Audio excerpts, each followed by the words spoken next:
Thank you for joining me today at A Touch of Blue Studio with Drawing with Grandma.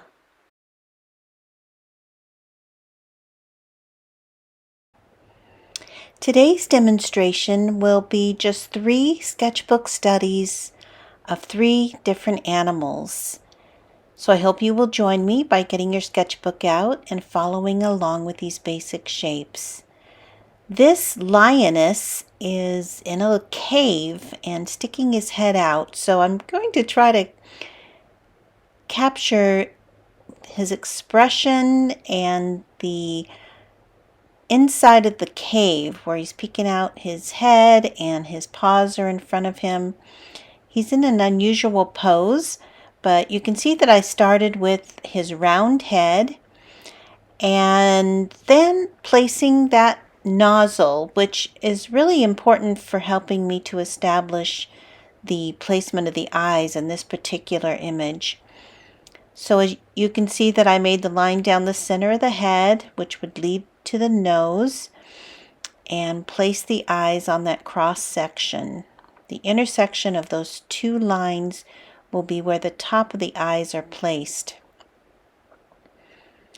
I'm going to go ahead and sketch in a little bit more emphasis on those eyes. I just need to make sure that they are placed correctly, and that will just be an encouragement to me as I try to place the other features. You can see that I'm using the side of my pencil to get those shaded areas and to block in the dominant darker values. In doing that, I am establishing the form of the nose, the form of the main fur shapes, along with the other features. So it's important for me to not use heavy line at this point, but to use shading and dark and light values to kind of help me to create a more realistic illusion of his form rather than just outlining with line.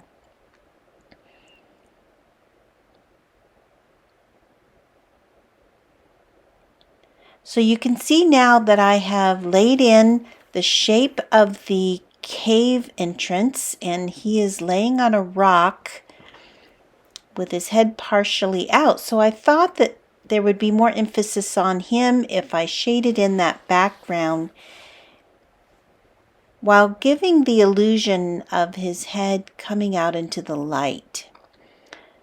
So I'm just going to continue to work on some pencil techniques to create those really fierce looking eyes.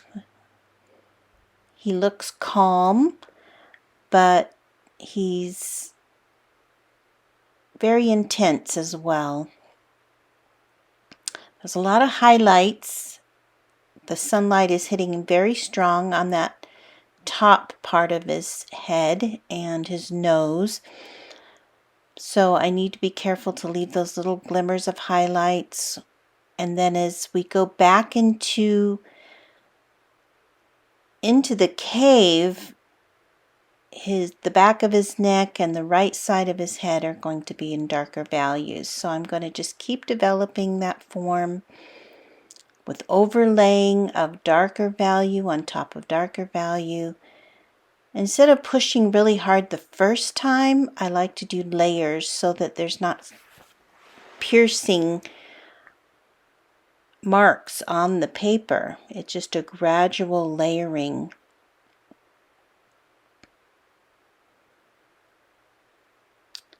Right behind there, it's very dark.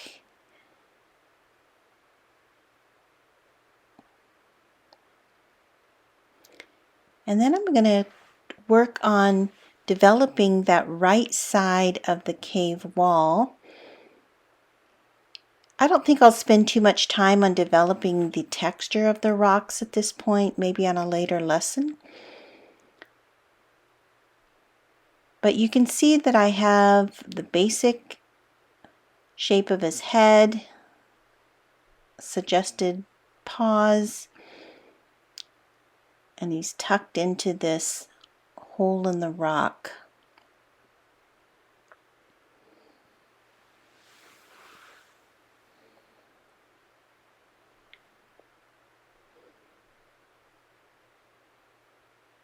A lot of little hairs, and the placement of those hairs help to give that roundness to his nose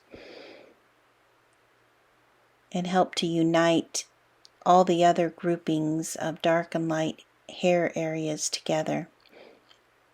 So a lot of pencil marks, a lot of pencil techniques in order to create that illusion of textured hair.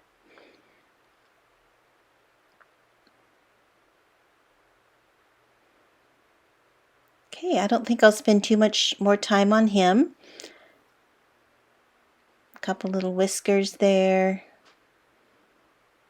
a few little highlights, and then I think we will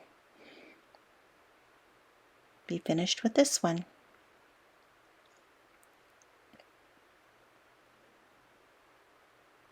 There needs to be a little bit more light on that ends of those hairs.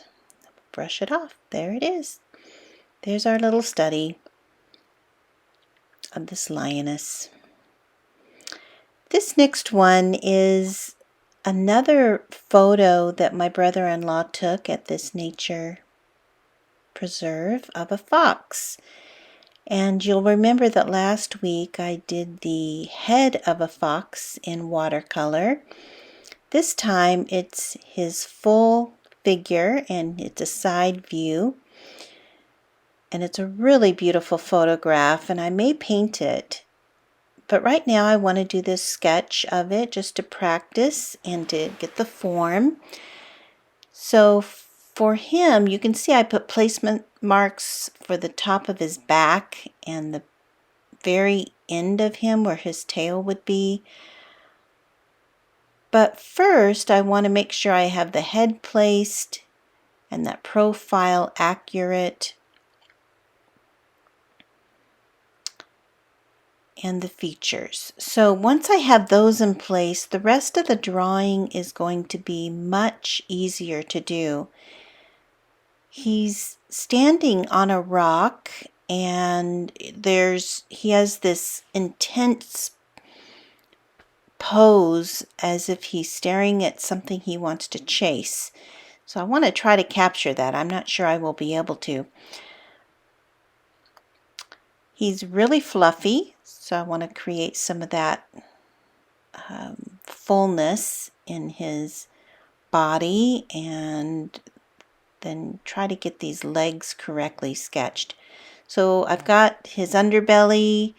Now I need to get that bend in his back leg and then that really furry tail placed. And I think I'll be doing well if I can capture those correctly.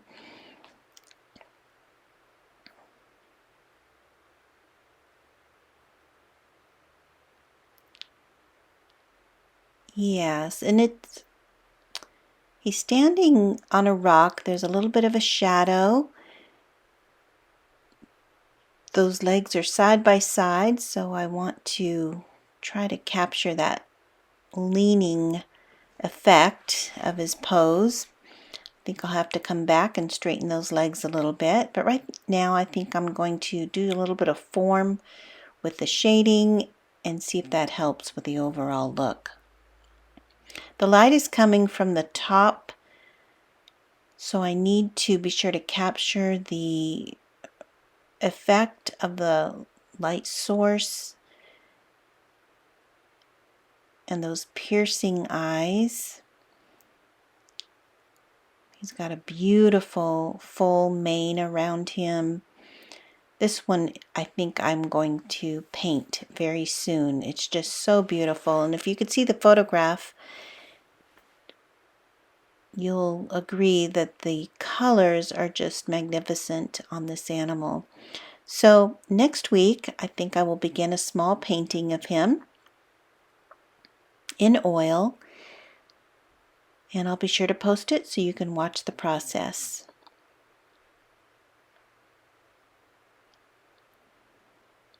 Full textured fur. A little bit. I think the nose is a little long, so I may shorten it up.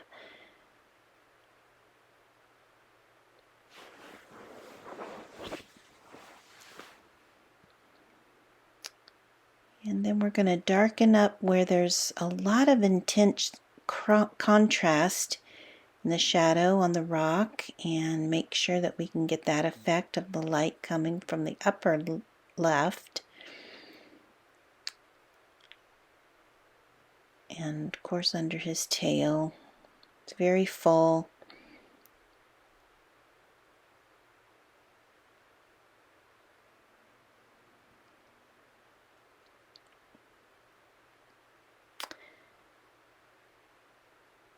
This time we're going to do the head of another fox. And it's this, not a red fox, but a white fox. And I'm not sure what kind of fox it is. I think there's a particular name for it. But it looks like it's a baby. And this is another image that my brother-in-law took. So I've started with the ear this time because that ear is a dominant object and shape that will actually help me to lay out the rest of the features and the shape of the head. So sometimes you have to evaluate each image you're drawing as what is the most important shape in the image that will help me to structure the rest of the drawing. And for me, this time was that triangular ear on the left there. Then it helped me to find the distance between that ear and the eyes. And now I can form the rest of his features.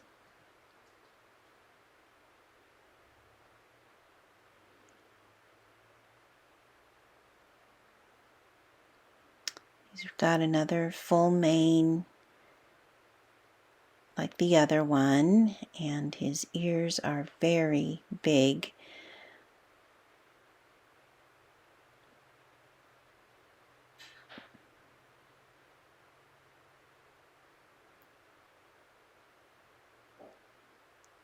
So these are fun studies today, just quick sketchbook studies. I hope you will get your sketchbook out and try to follow along on these little drawings just as practice, and you'll remember how important sketchbook practice is to develop your skills, to help you to be confident with the tools, and to make good decisions and judgments quickly.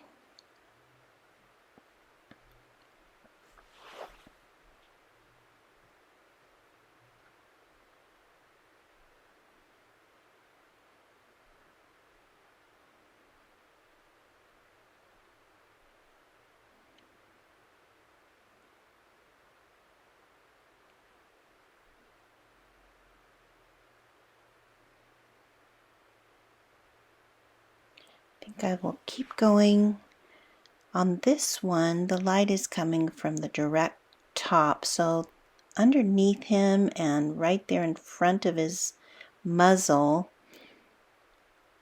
it's going to be very dark, and he has a tiny little chin, a little bit of opening of his mouth, and it looks like he's smiling, but he's got a really sweet, intense look. I think I'm going to have to darken those eyes.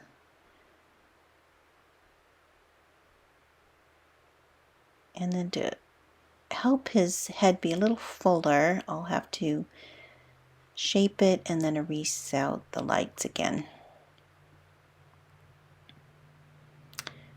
One reason that I draw lightly at first and then use the side of my pencil to gradually darken my tones is that I can easily erase, and the pencil will come up simpler than if I press down really hard the first time. So corrections are a lot easier if you do that. So now that I know by drawing is correct. Now I can go with heavier, darker application of the pencils.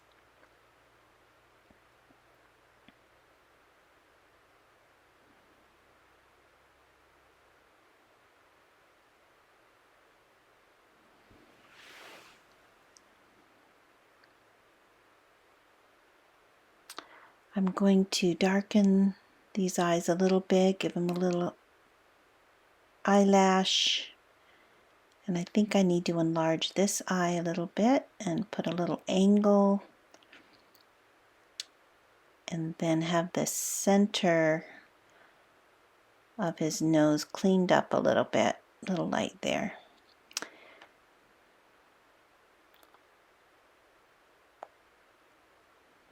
Okay, we're going to finish this one up.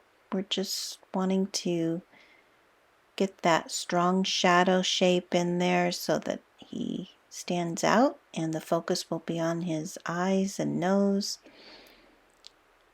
And it's obvious about his hair structure and the fullness of his mane. What a fun one to do. I'm glad I did this one. He's beautiful.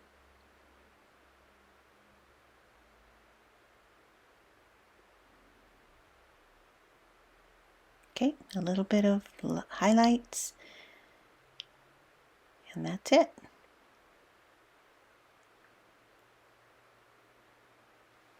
Here he is, just a quick little pencil study. I hope you enjoyed this demonstration, and we'll come back and visit next week when we do a painting of these foxes. Thank you for joining me today at A Touch of Blue Studio with Drawing with Grandma.